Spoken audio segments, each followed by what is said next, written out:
Hi, Paul. How are you doing today? Hello, Capucine. We have a wonderful show, don't we? We do have a wonderful show. The wonderful show is all about intuition.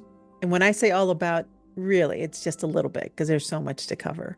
Let's talk about intuition, Paul. All right.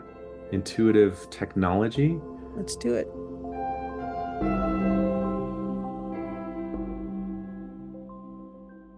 Or you have a particular word you like in describing it? Well, I've been experimenting with a couple of terminologies. So I'm sticking with intuitive authority Hmm. because there's intuition where I think I've observed people have said, oh God, I just hear this voice, or I got this thought and I was guided and I decided to respond to it, or I listened to my gut. So Mhm. there's this intuition that's been described in a lot of different ways. I was curious though to see, well, if we get that once in a while, how do we really know it's a true intuition versus maybe your brain's just telling you something? That is the good question. Yeah. So Yeah.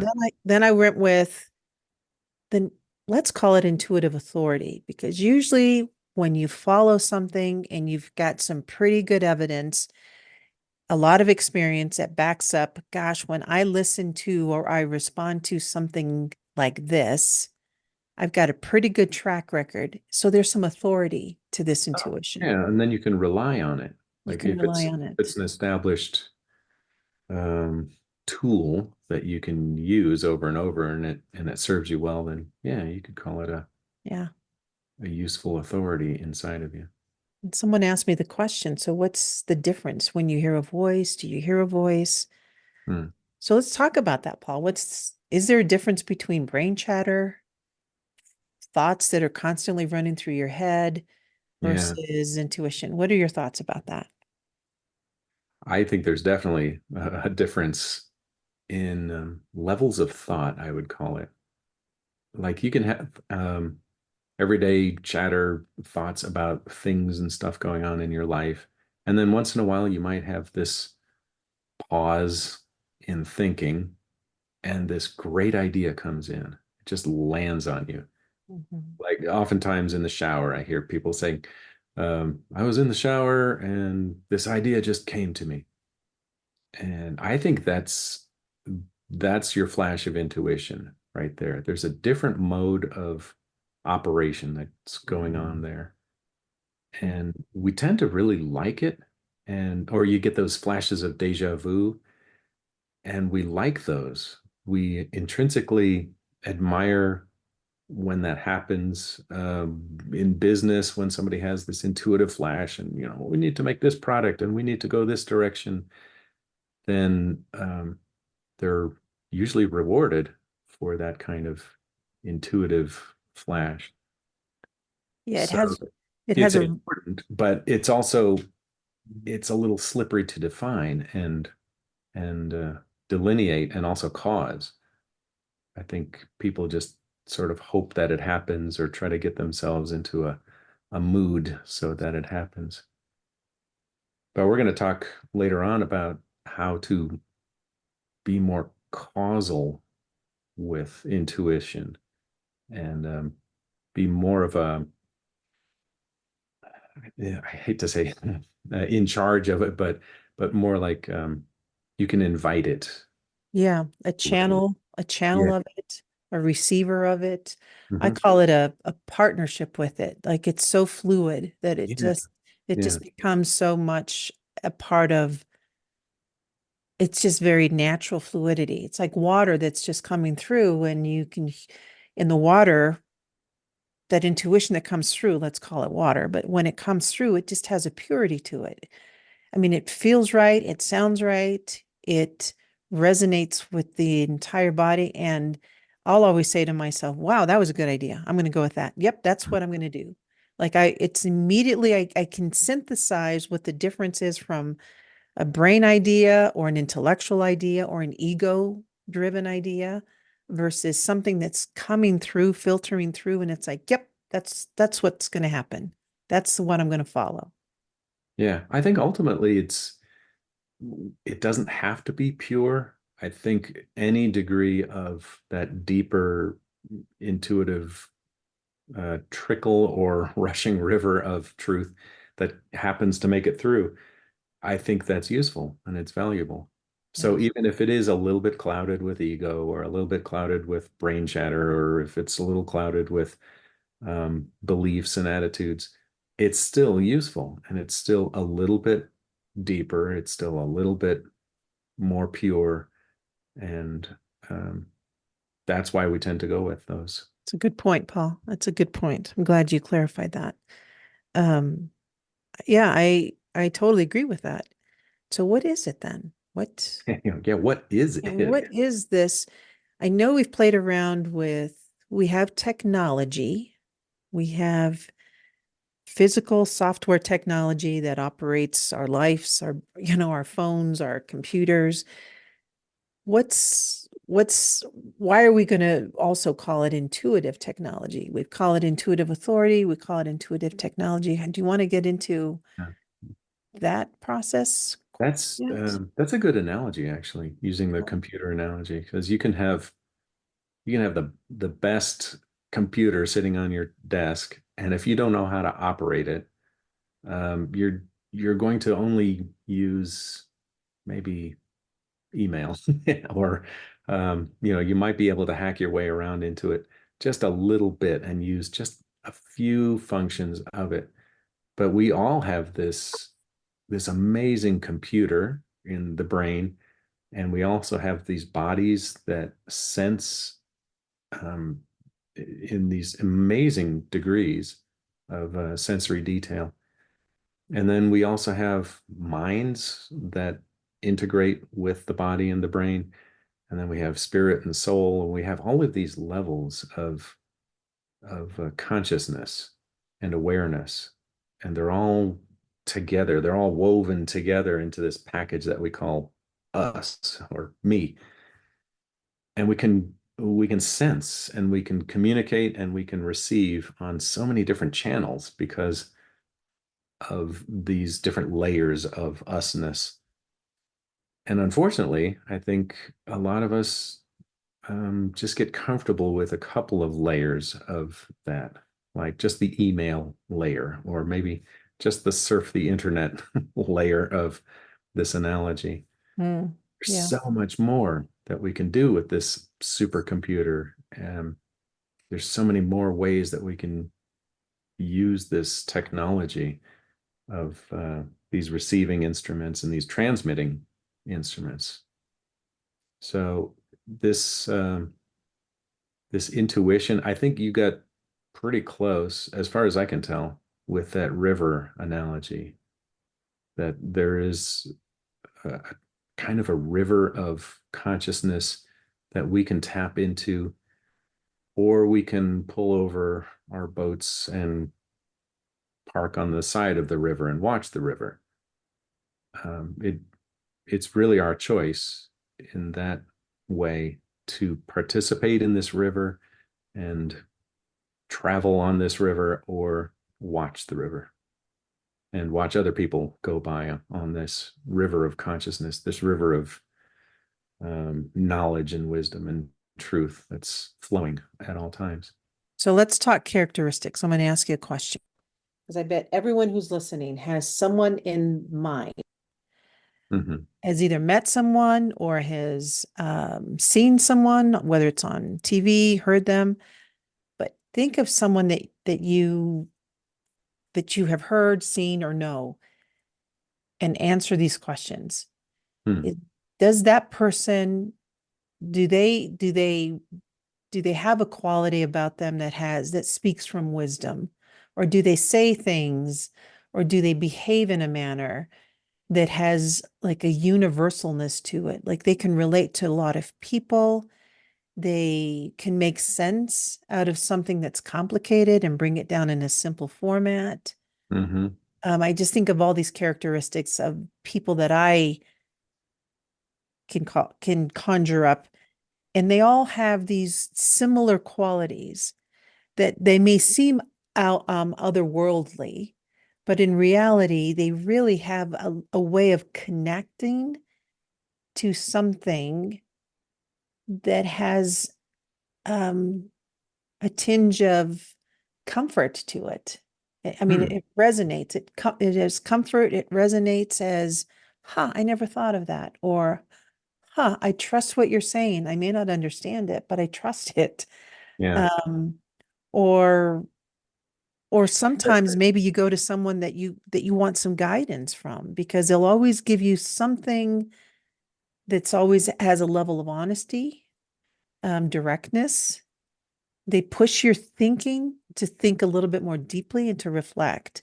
So as you're listening, and Paul, I'm asking you as well, but do you know someone like that? Hmm. I don't know if I know someone personally like that, but um, recently I've come across some people like that more recently, like in the last 10 to 15 years, where the things that they say and the things that they write and the things that they present have that universality that you're talking about. Mhm. That's what I call uh, um, deep wisdom or deep knowledge is you can't find anything really wrong with it. It resonates so deeply that you just go, wow, that applies to everyone anywhere at Mhm. all times. It doesn't matter what race or religion or age or gender that you are. That just cuts right through everything. And Mhm. that would be, I think, that's my personal definition of truth is that it just goes through everything all at all time. And then the tapping into that I would call intuition. Mhm. So yeah, I have more recently, I think Richard Rudd does that for me. It seems Mhm. like everything that comes out of his mouth and everything that he writes is like this deep poetry. And you can take one phrase and you just go, man, that's deep. And it's true. And it just resonates. There's like it resonates your DNA somewhere as truth. I agree. I always can envision him as living multidimensionally. Like Yeah. he lives in this world, but he's not totally in this world. He lives like he's this conduit for multiple different Yeah. It's dimensions. like he's living in five dimensions all at once. But yet when he speaks, it's just one flow. It's all integrated, a flow of communication that's coming forward. Now, this is how I receive him. I receive him that way. And then I wonder, has he always been that way? So then that goes back to, He would say no, I'm sure. right, right. And it goes back to this question, do we all have this intuitive technology? I would Yeah. say yes. I would How do say we yeah. Yeah. how do we arrive at it? How do we harness it? How do we As how do far we as I can tell, support it's it? built in. It's built in from the start and has been from the start for us as far back as I like to say 265,000 years that we've been messing around with this planet. And it's always been this lifeline for us that we can tap into this river of truth through intuitive technology.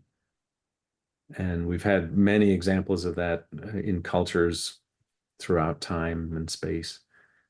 Lots of books have been written in that mode of transmitting truth through intuitive technology. The timeless books that cultures have really depended on for centuries and millennia. So it's always available to us. It's built in, and it's really a matter of, mm, I think, first of all, knowing how to tap into it, and then also starting to believe it more and more, and then working your way into relying on it and integrating it into your life, into your daily life. This is just how I operate. I operate with intuition and reasoning and practical common sense. And you put all of that together. But yeah, I think it's built in to all of us. So I What would about you? I would say, because we're true investigators of what the intuitive reports tell us about this. But anything jump jump out at you, Paul, about what you've heard from intuitive reports that talk to us about intuition or this ancient technology? I'd say that right away, I would say stillness is how you get there.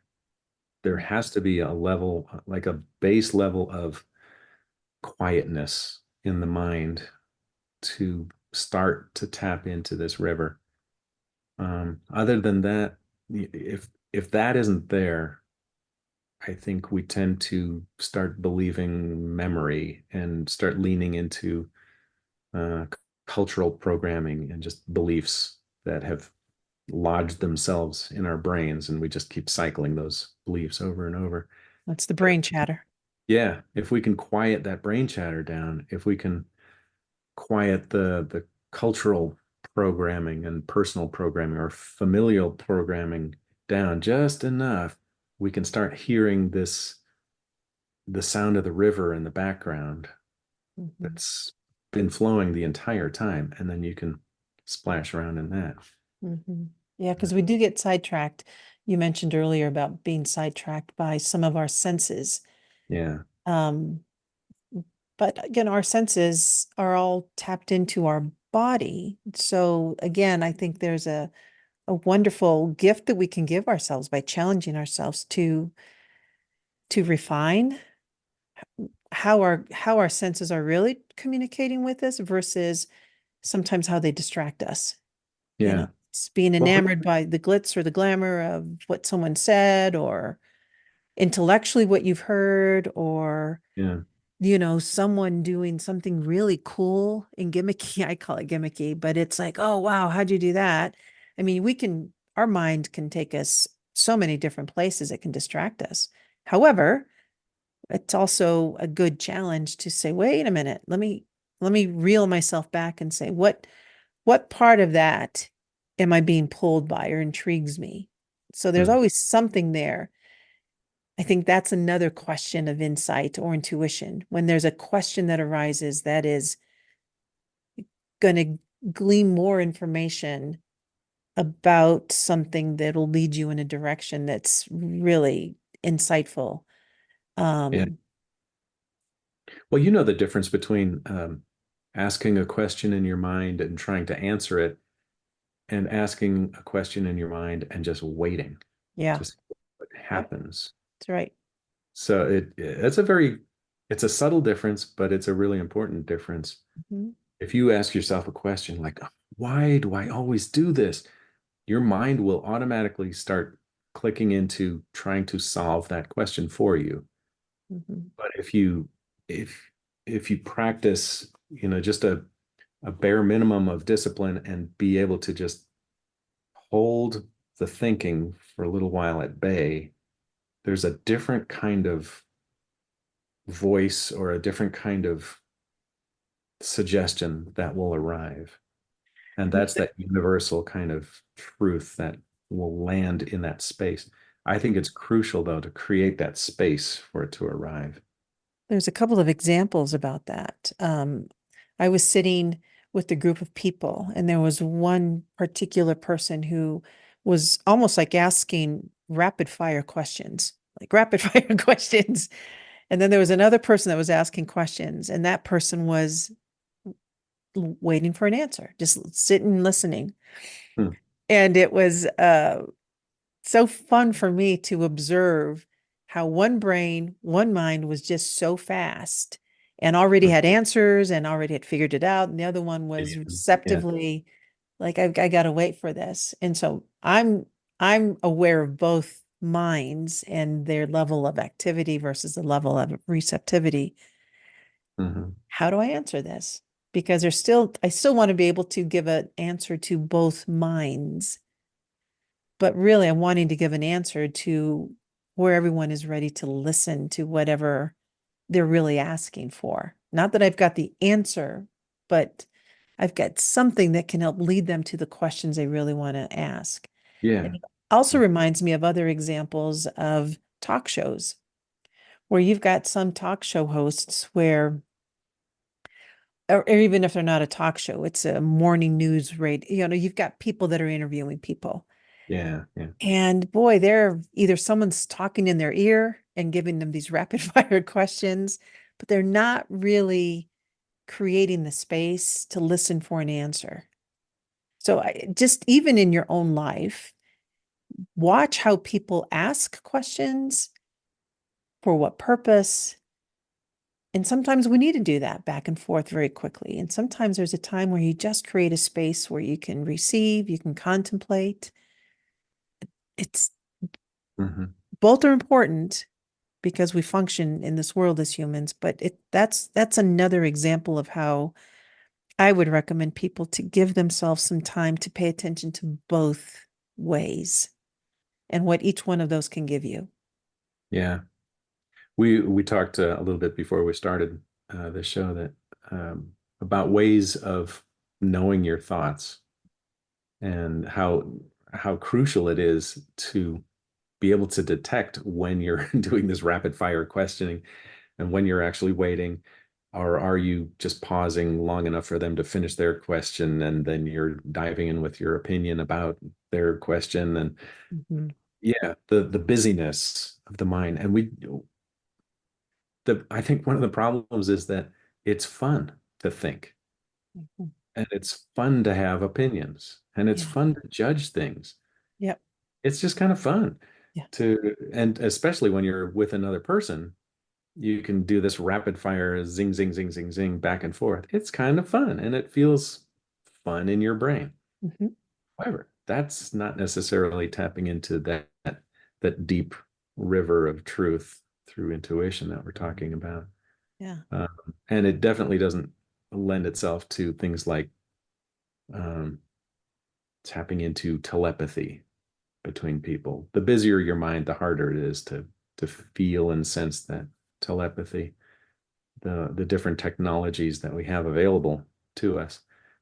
But I think that's the number one problem. It's kind of fun to have a busy brain.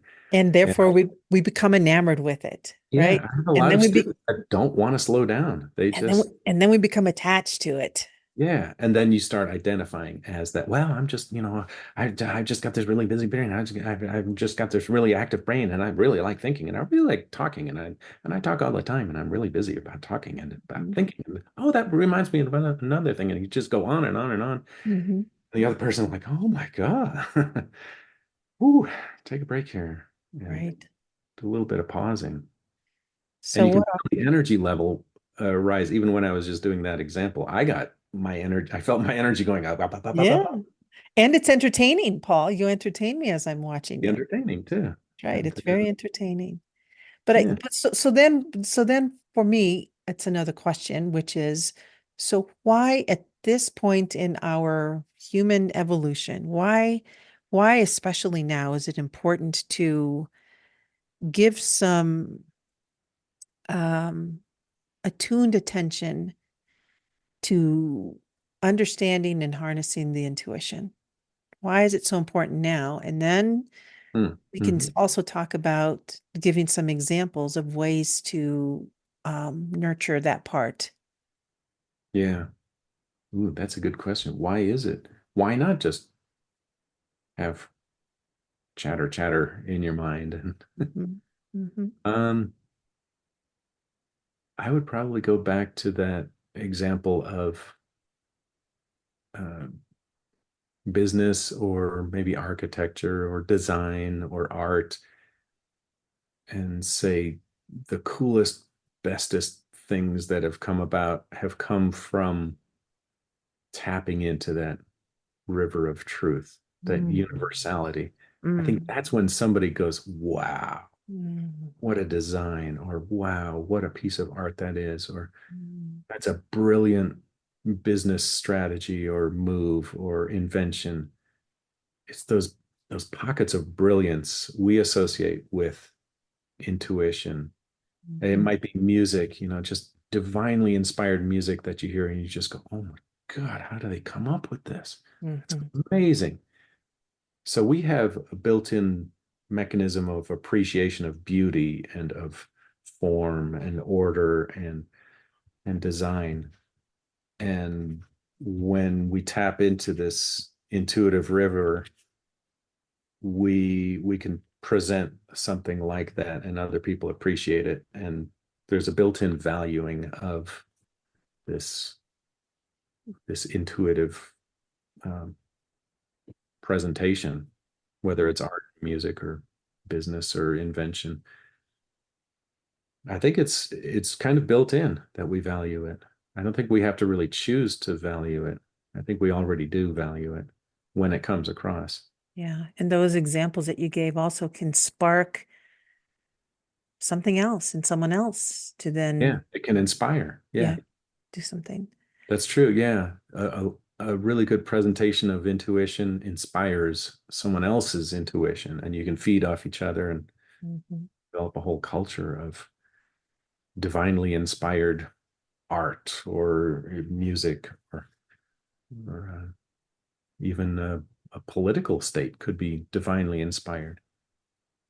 Some would say that the um, the American Constitution was like there was a hand of truth that was guiding this creation of this country at that time, Mhm. and people were tapping into this new brilliant form of government that had never been around and had never survived if it had been around. And so yeah, it can go in any direction. It doesn't have to be art and music, and can be in any direction. And we value it when we see it, when we experience it. I know with the current technologies, when you and I and Nicole's our production manager, when we were deciding of how we're going to use social media to launch our podcast, I remember we were talking about Instagram, and I remember looking at examples of Instagram, which for me, this is I'm just not a person that does that. So that doesn't mean that's good or bad. I just don't. But one thought I had when I'm looking through all of Instagram, and I said this to both of you, it's like we've got to remember that we don't want to be part of the noise. Hmm. We don't want Yeah. to be part of the other noise. And that doesn't discount how other people are putting their Instagram out there. But I really wanted to have us remember that whatever it is we're wanting to contribute, that it should not contribute to something noisy. It should contribute to something that hopefully people will sit back and reflect upon. And so when I think of technology, it can move so fast that we can miss it. And it could hit us, in a moment to say, wow, this is exciting. And then you go on to the next thing. Yeah. And So there's always the next thing. Yeah. so for me, why I believe that it's a good invitation for individuals to start claiming their own technology birthright and taking the time to quiet their minds, and so that they can become a really good steward of this intuitive authority. It's really important because the technology that we have in the world, it's important, but it's not at the same value as the inner technology that each one of us possess. Yeah. And the I more we think can, right, the more we can harness that or become much more aware of that, then this external technology can be even elevated to another place. What are your thoughts on that? well, my first thought was when you start considering something like soul or uh, continuing consciousness, the continuity of consciousness beyond this one life, you can start shifting the importance and value into personal development, like character development or development of your ability to tap into intuition in this case. If you're not really rooted in this idea of the continuity of consciousness that I will live on in many other lifetimes, if you're not quite there, you're going to be in this temporary um, mindset of I want to do what I can, get what I can, build what I can in this lifetime. And I think that may be a significant factor in this push for more and more thinking in this world. When you can kind of lean back a little bit and say, you know what, I'm going for the long haul with this. I'm going for the depth of wisdom in my soul, then you can start quieting your mind a little bit more and a little bit more and a little bit more, because there's not that push to create and amass and gather and solve and figure out and do. That's just kind of quieter on the Mhm. front. Yeah. That's why typically in the Western world we've got this push to do more, better, and maybe more traditional Eastern approaches are a little bit more longer term, a little bit more on pausing, a little bit more emphasis on stillness and relaxing. I think of Tai Chi and Qigong and these long, slow forms of energy and breath and breathing and stillness. So we have it built into our culture, but it's also an individual stance of what am I building in myself versus what am I building out here in this world. That's a fundamental difference, I think. I think that's a really good point, Paul, because again, I'll use the word internal, the internal part of us, the just our makeup, our wholeness of our composition. It it operates more efficiently when we do those other practices such as meditation, contemplation, just even Pausing. pausing, taking the time to listen to sound, vibrations, music, Mhm. just just being in the present moment with whatever it is. The more you do those practices daily, those daily enriching practices, and they're different for everybody. So there's no one Yeah, very way. personal. It's Yeah. very, very personal. But the point is to do them, to invite them, and to keep practicing and deepening those practices and see where they take you, because that's what this whole composite of this ecosystem called our body, and then our inner landscape of this creative mind. That's when we do those things, we are plugged in, we are connected to what sustains us the most. Yeah. And you really won't know that until you do it yourself. So I know it, I believe it, I practice it, and you hearing me are only going to be words until you actually do it and Yeah. practice it yourself. Yeah. But Integrating it into your life. but Yeah. it's almost, this computer that I'm touching right now, like my MacBook that I'm touching, it will not operate unless it's plugged in and it gets energy. It's not going to operate. Hmm. And not only that, once it's plugged in, then it just is going to sit there. Some other level of intelligence has to operate it, which is me. Yeah.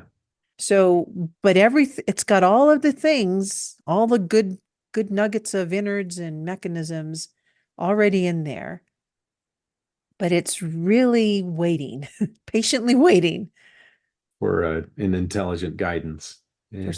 something else to happen, to make it go, to make it spark. And that's who I think we are. We are the technology, but we need to do more to activate Mhm. it. Yeah. Allow in that divine consciousness to use the technology Mhm. and interact with it. It I think what dream. you said about the practices is it's so important. Um, and it's so personal too. Some Mhm. people will put aside a certain time in the morning to do their practices, and then you kind of ride that consciousness the rest of the day, or as long as you can stretch it. Um, and some people do there's a great app that Richard Rudd's team came up with, that Triple Flame app. that it reminds you throughout the day to just pause. And you can set you can set timing on it, and it'll say, "Hey, time to pause," and it'll just flash up on your phone. And you just pause for 3 minutes or however long you want to. Mhm. And you can have music go with it or not, or just breathe, and it'll prompt you to breathe. And it's that kind of integrating stillness, pausation, I like to call it, into your daily life that I think is really what's going to bring that peace that we so crave, Mhm. especially in this culture. I was talking with Christine the other day because I might sound like I've got it put together, but I still stress over things in life plenty. And I stress about job and business and um, money, just like anybody else. Mhm. I happen to have cultivated this periodic pausing into my day that every once in a while I'll just break away from people, go out in nature, pause, I'll do some gardening, but I've got these periods of pausing where I can sort things out in my head. And if I don't do those during the day, I can feel myself getting bunchy. I just call it bunchy.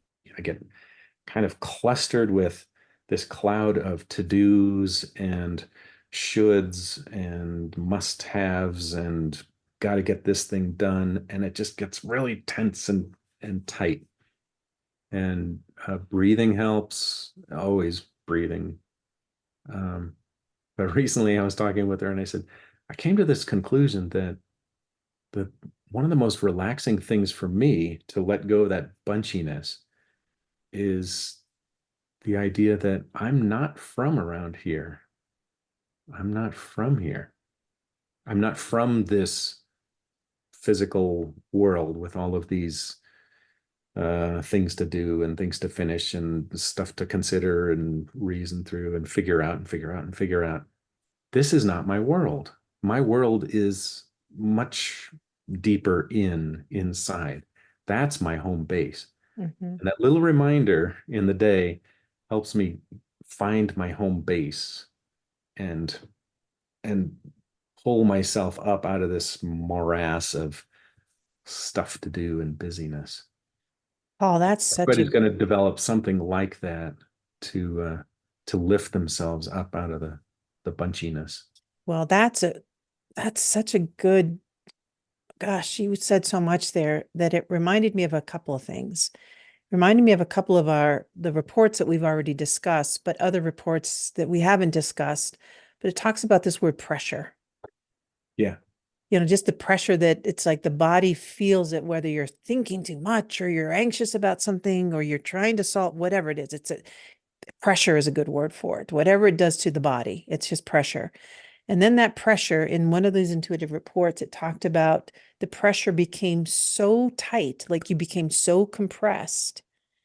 And there was in this one intuitive report, it's talk about this individual was doing everything they could to hold on to this otherworldly thing that you described, but they called it connected to a source, that there's other ways to handle this pressure, but you become so consumed with it that you can forget that you have access to not becoming part of the pressure, but relieving yourself from it. But that's yeah, part of this human journey that we've taken is we've become so immersed and engrossed in thinking that this pressure is real.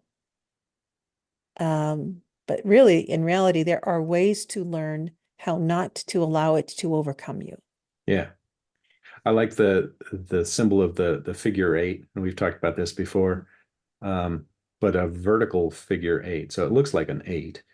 But it symbolizes that you need to spend a little time up in the upper realms, in the spiritual realms, but also dip down into the physical world of the things to do and, take care of business too.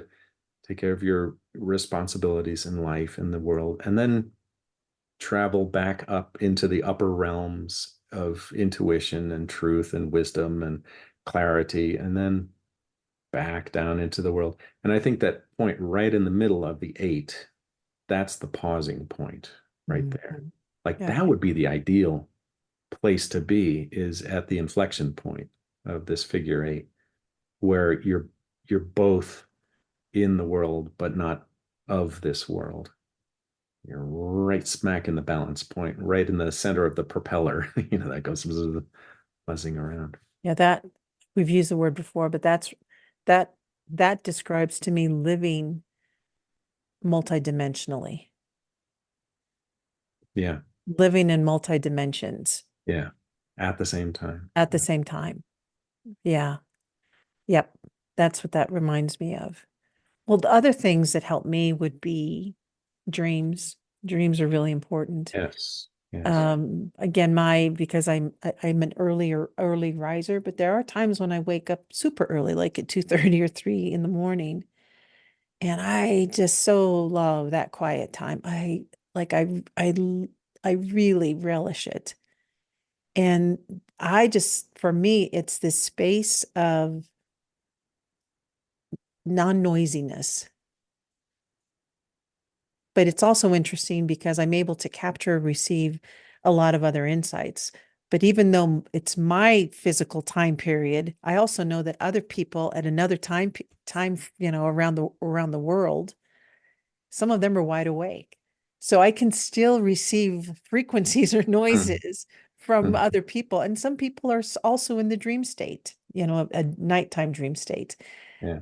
So for me, it's a way for me to be consciously awake, but to explore the dream world on so many other dimensions too. Not just sleeping dream world, but the awake dream world that in my time it is very quiet. That really, I find that nourishes me as well. There's a particular frequency, like a brainwave frequency, that's associated with dreaming and sleep. And there's deep dreaming, and there's that just about to wake up kind of reverie state. Those have been designated into these particular brain wave frequencies. And to get to those frequencies, sometimes it's as easy as trying to remember a dream. Like if you try to remember a dream, you're going to shift your brain mechanism, your Yep. technology Yep. into that frequency. Yep. And at that frequency, you also have access to this intuition that we've been talking about. It's the same with meditation. If you practice meditation and just quieting your mind down or focusing on one contemplation, you're Mhm. clicking into that frequency bandwidth. And so it just makes intuition during the day that much easier if you practice shifting up into that. There was a Yep. practice that I recently gave some of my students, and it was a really simple practice. It is literally called shifting, and there's a way that you can, and it's kind of funny to present this to high schoolers. There's a way that you can first describe. Uh, most of us live right behind our eyes. Like you look out at the world from right behind your eyes in the center of your head, and you see the world from this perspective. But you can imagine shifting your perspective back to the back of your head and then up. So your perspective on everything that's happening around you is sort of back and up. And when you do that really simple exercise, you start shifting into that intuition Mhm. wavelength. That's another way to really simply, but man, again, it's remembering to do it Yeah. throughout the day. Yeah. Throughout the day, that really is a challenge. There was one time when I what occurred years ago, and I remembered this. Um, but as you described that, I was in that waking up stage, and I remember telling myself because I could feel it, like I could feel my brain, like whoosh, like a flood of water coming in. Whoosh. Here's a Hmm. thought. Here's a thought. Here's a thought. Here's a thought. What are you thinking about this? Like it Right. happened so quickly. Whoosh. It's like, oh my God. And I remember like I want to get to that place where that the flood of brain chatter doesn't just poof, come in so quickly and And wash you away. Yeah. wash me away right away, and I'm immersed in this world. So I really have taken a lot of practice time to just be in that space where, and I call it the allowing space, Yeah. where and you described it well, where I'm just allowing myself to move with this place where I'm moving back, and am not part of that brain chatter, but it's an allowing that just moves. Hmm. And I'm still, the brain chatter is there, but I know I'm not the brain chatter now. Yeah. Another really cool method, I guess I'd call it technology method. We went to Christy and I both went to Philip Shepherd workshop. He does these all over the world. Never heard of Really, him. Yeah. really cool guy. Is he? Um, and what he does though is shift down, up and down in the Mhm. body, not Yeah. just back and forth or up Yeah. and down in the head. He takes you down all the way down to your gut and all the way even lower down to Yeah. the perineum, Yeah. down to the base of your body. And there's a different kind of Hmm. tranquility Hmm. that dwells there. And when you move your seat of awareness or your perspective point down, and he'll do it systematically with you. Move Yeah. it down into your throat and down into your heart and down Yep. into solar plexus, and keep on going down, down, down, down, down. It is the wildest thing to live down, way down at the bottom of your belly and operate from there. It's just such a different way. And again, it's practice, and it's integrating it into your daily life. And I think in order to do that, you have to value it. You Right. have to place more importance on dwelling and operating that way than in the to do, and figure it out kind of consciousness. Well, that's why I opened this up with, why is intuitive technology important and valuable? And I think Yeah. you just answered that. Well, I, I hope I hope whoever's listening to this really listens to that question and answers that for themselves. Yeah. Because I know why it's valuable to me. Like you Right. and I both shared why it is, but it once you hear the answer for yourself, that probably will be a good motivator Yeah. that will guide you to whatever practices. Um, and I guarantee you, once that kind of clicks with you, click, click, click, you hear it's like, ah, then other insights, other intuitions will come to you because you've already opened the floodgate of your own birthright of intuition. It's already waiting for you. It's patiently waiting for you. We all Patient, have it. Yeah. and we all have it. It's Yeah. patiently waiting for you. I think you're right. Once you see things going better and more efficiently in your life because of integrating this ancient intuitive technology into your life, once you see it going better, then you start going, "Oh, I want to do more of that. This is Yeah. good. How can I refine this ability to tap into this river?" Yeah. And better doesn't mean that your life is free of anything. It just means that if you've got money problems or money concerns or relationship, Relationship. Yeah. it just your perspective changes. And in that regard, just the way that changes will then have your perspective be better. Hmm. You won't the pressure about it, the anxiety about it won't feel as horrid.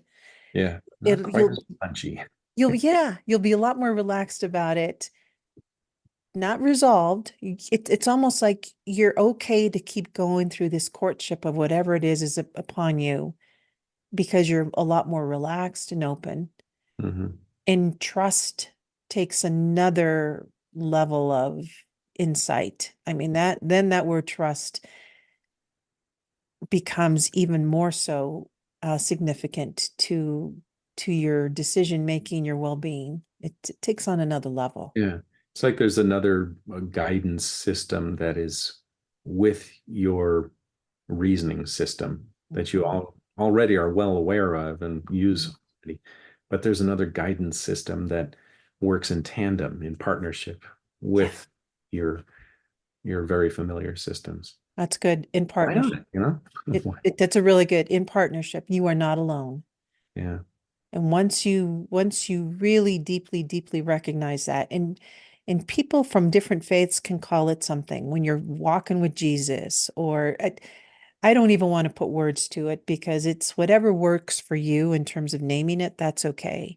Yeah. But for me, I just describe it as it's you are deeply loved and you are in partnership and you're in a deep relationship with something so that resonates at such a high level that you know it is real. Call it what you will, but it matters, And use it well. and use it well. We didn't even get to talk about the ancient technologies and the shamans. I think we need to Yeah. continue that one because we can learn a lot about our history and what different cultures have done. Um, they have When shared. notable people have That's right. tapped into this river. Yeah. So I think that's another thing that we can talk about a little bit There's another at episode. another time. That's right. Yeah. The oracles and the shamans and Mhm. the medicine men and women and yeah, the prophets The and how prophets. they get into that consciousness. Well, that today's episode has been an introduction to that, is how you get into that mode. All right. Stay in the mode. Stay with it, Paul. Stay in the river. Stay in the river. Flow with it. Adios until next time.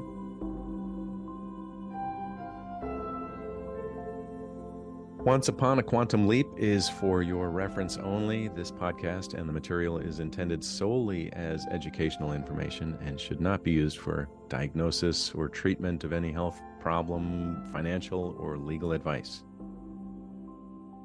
You can listen to full episodes and find out about Paul and Capucine at onceuponaquantumleap.com. All reports shared on this show have been released with permission, and identifiers have been removed for individuals' privacy. The Intuitive reports referred to in each episode are available on our website, on the podcast page, and through links in our show notes. We encourage you to listen to those for greater context. If you're interested in obtaining your own intuitive report, go to quantuminsight.co. That's quantuminsight.co. You can listen to us on Apple, Spotify, or wherever you get your favorite podcasts.